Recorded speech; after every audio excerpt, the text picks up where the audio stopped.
Hi friends, welcome back to Anu Mahesh kitchen recipes. ನಾನಿವತ್ತು paneer gravy ಮಾಡೋದು ಹೇಗೆ ಅಂತ ತೋರಿಸ್ಕೊಡ್ತಾ ಇದ್ದೀನಿ. ಸೊ ಚಪಾತಿ ಜೊತೆ ದೋಸೆ ಜೊತೆ ಒಳ್ಳೆ ಕಾಂಬಿನೇಷನ್ ಪನ್ನೀರ್ ಗ್ರೇವಿ. ಒಂದ್ಸಲ ಟ್ರೈ ಮಾಡಿ ನೋಡಿ, ತುಂಬ ಚೆನ್ನಾಗಿರುತ್ತೆ.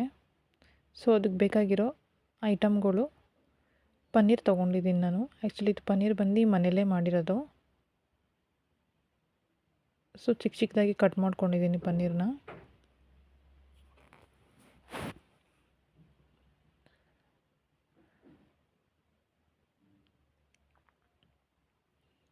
ನಂತರ 2 ಮೀಡಿಯಮ್ ಸೈಜ್ ಈರುಳ್ಳಿ ತೊಗೊಂಡಿದ್ದೀನಿ.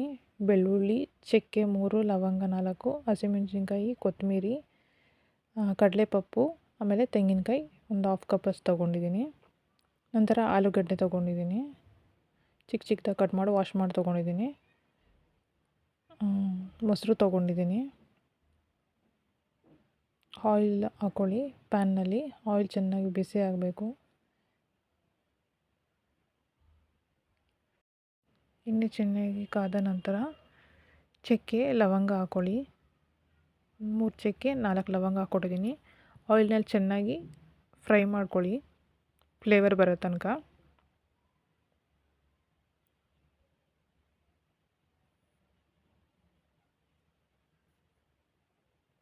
ಸೊ ಬೆಳ್ಳುಳ್ಳಿ ಹಾಕ್ಕೊಳ್ಳಿ.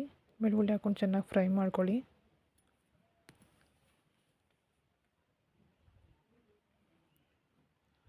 ಹಸಿಮೆಣ್ಸಿನ್ಕಾಯಿ ಹಾಕ್ಕೊಳ್ಳಿ. ಇವಾಗ ಹಾಕ್ಕೊಂಡು ಅದು ಕೂಡ ಚೆನ್ನಾಗಿ ಫ್ರೈ ಮಾಡ್ಕೊಳ್ಳಿ.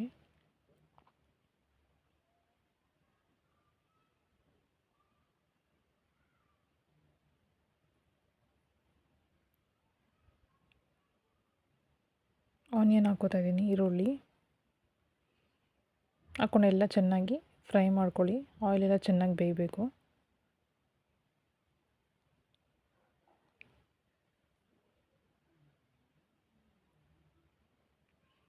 ಸ್ವಲ್ಪ ಅರಿಶಿನ ಹಾಕ್ಕೋತಾ ಇದ್ದೀನಿ. ಖಾರದ ಪುಡಿ ಹಾಕ್ಕೋತಾ ಇದ್ದೀನಿ, 1 ಟೇಬಲ್ ಸ್ಪೂನ್. ಧನಿಯಾ ಪುಡಿ 3 ಟೇಬಲ್ ಸ್ಪೂನ್ ತೊಗೊಂಡಿದ್ದೀನಿ, ಅದನ್ನು ಹಾಕ್ಕೊಂಡಿದ್ದೀನಿ. ಕೊತ್ತಂಬರಿ ಸೊಪ್ಪು ಹಾಕ್ಕೋತಾ ಇದ್ದೀನಿ.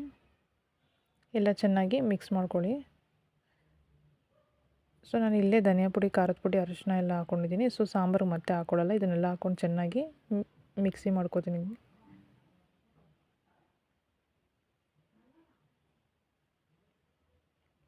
ಸೊ ಇದೆಲ್ಲ ಚೆನ್ನಾಗಿ ಆರಿದ ನಂತರ ಮಿಕ್ಸಿ ಜಾರ್ ತಗೊಳ್ಳಿ. ತೆಂಗಿನಕಾಯಿ ಹಾಕ್ಕೋತಾ ಇದ್ದೀನಿ. ಕಡಲೆಪಪ್ಪು 3 ಟೇಬಲ್ ಸ್ಪೂನ್ ಹಾಕ್ಕೋತಾ ಇದ್ದೀನಿ. ಸ್ವಲ್ಪ ಕೊತ್ತಂಬರಿ ಸೊಪ್ಪು ಹಾಕ್ಕೊಳ್ಳಿ.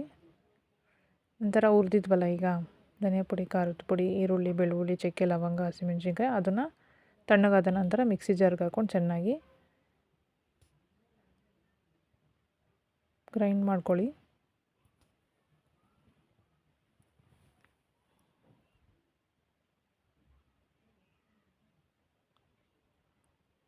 ಸ್ವಲ್ಪ ಮೊಸರು ಹಾಕ್ಕೊಳ್ಳಿ. 1/2 ಕಪ್ಪಷ್ಟು ಮೊಸರು ಹಾಕ್ಕೋತಾ ಇದ್ದೀನಿ ನಾನು.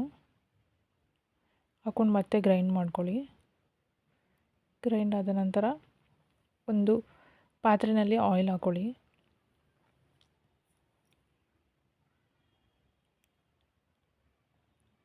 ಆಯಿಲ್ ಚೆನ್ನಾಗಿ ಕಾದ ನಂತರ ಈರುಳ್ಳಿ, ಕರಿಬೇವು ಹಾಕ್ಕೊಂಡು ಚೆನ್ನಾಗಿ ಫ್ರೈ ಮಾಡ್ಕೊಳ್ಳಿ.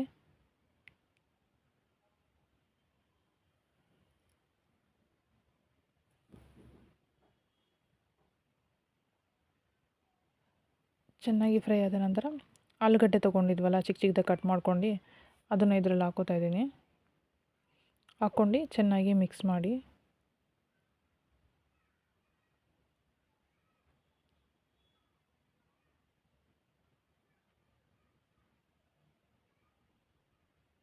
ಸ್ವಲ್ಪ ವಾಟರ್ ಹಾಕ್ಕೊಳ್ಳಿ, ಸ್ವಲ್ಪ ಆಲೂಗಡ್ಡೆ ಬೇಯಬೇಕಲ್ಲ, ಅದಕ್ಕೋಸ್ಕರ. ಅರಿಶಿನ ಹಾಕ್ಕೊಳ್ಳಿ 1/2 ಟೇಬಲ್ ಸ್ಪೂನ್. ಸಾಲ್ಟ್ ಹಾಕ್ಕೋತಾ ಇದ್ದೀನಿ, 1/2 ಟೇಬಲ್ ಸ್ಪೂನ್. ಆಲೂಗಡ್ಡೆ ಚೆನ್ನಾಗಿ ಬೇಯೋದಕ್ಕೋಸ್ಕರ ಹಾಕ್ಕೋತಾ ಇದ್ದೀನಿ. ಸೊ ಎಲ್ಲ ಚೆನ್ನಾಗಿ ಮಿಕ್ಸ್ ಮಾಡ್ಕೊಳ್ಳಿ. ಮಿಕ್ಸ್ ಮಾಡಿ ಒಂದು 5 ಮಿನಿಟ್ಸ್ ಬಿಡಿ, ಆಲೂಗಡ್ಡೆ ಚೆನ್ನಾಗಿ ಬೇಯುತ್ತೆ. ಆಲೂಗಡ್ಡೆ ಬೆಂದ ನಂತರ ಆಲೂಗಡ್ಡೆ ಬೆಂದಿದೆ ಅಂತ ಒಂದು ಸಲ ನೋಡ್ಕೊಳ್ಳಿ.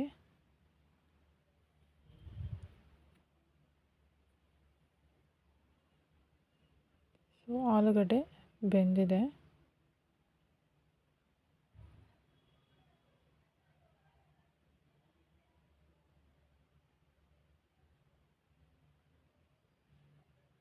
ಸೊ ಇದಕ್ಕೆ ರುಬ್ಬಿರೋ ಮಸಾಲ ಇತ್ತಲ್ಲ, ಗ್ರೈಂಡ್ ಮಾಡ್ಕೊಂಡಿದ್ವಲ್ಲ, ಅದನ್ನು ಇದರಲ್ಲಿ ಹಾಕೋತಾ ಇದ್ದೀನಿ ಬೌಲ್ನಲ್ಲಿ.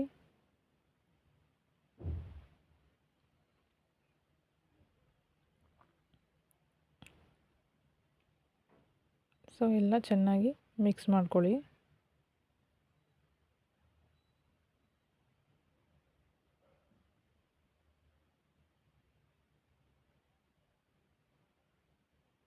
ಸಾಂಬಾರನ್ನ ಚೆನ್ನಾಗಿ ಕುದಿಸ್ಕೊಳ್ಳಿ. ಸೊ ಮಸಾಲೆ ಎಲ್ಲ ಚೆನ್ನಾಗಿ ಬೆಂದಿದೆ ಈಗ.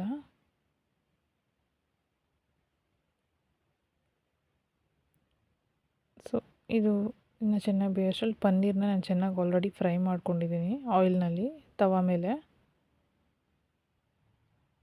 ನೋಡಿ, ಫ್ರೈ ಮಾಡ್ಕೊಂಡಿದ್ದೀನಿ ಆಲ್ರೆಡಿ ತವಾ ಮೇಲೆ.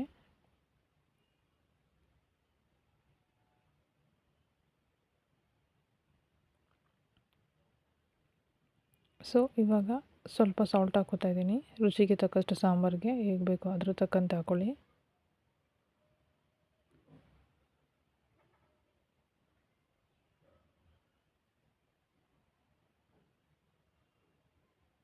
ಸೊ ಈ ಕನ್ಸಿಸ್ಟೆನ್ಸಿಲಿದ್ದರೆ ಚಪಾತಿ ದೋಸೆ ತುಂಬ ಚೆನ್ನಾಗಿರುತ್ತೆ ತಿನ್ನೋಕ್ಕೆ.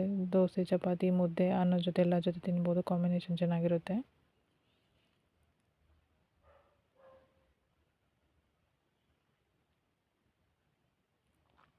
ಸೊ ಈಗ ಪನ್ನೀರನ್ನ ಫ್ರೈ ಮಾಡ್ಕೊಂಡಿದ್ವಲ್ಲ, ಅದನ್ನು ಈಗ ಬೌಲ್ನಲ್ಲಿ ಹಾಕೋತಾ ಇದ್ದೀನಿ.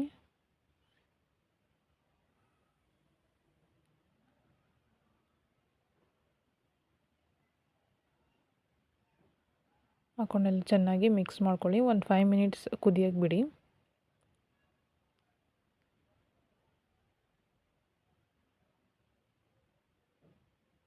ಸೊ ಚೆನ್ನಾಗಿ ಕುದ್ದಿ ಪನ್ನೀರ್ ಪೊಟ್ಯಾಟೊ ಸಾಂಬಾರ್ ಗ್ರೇವಿ ರೆಡಿಯಾಗಿದೆ.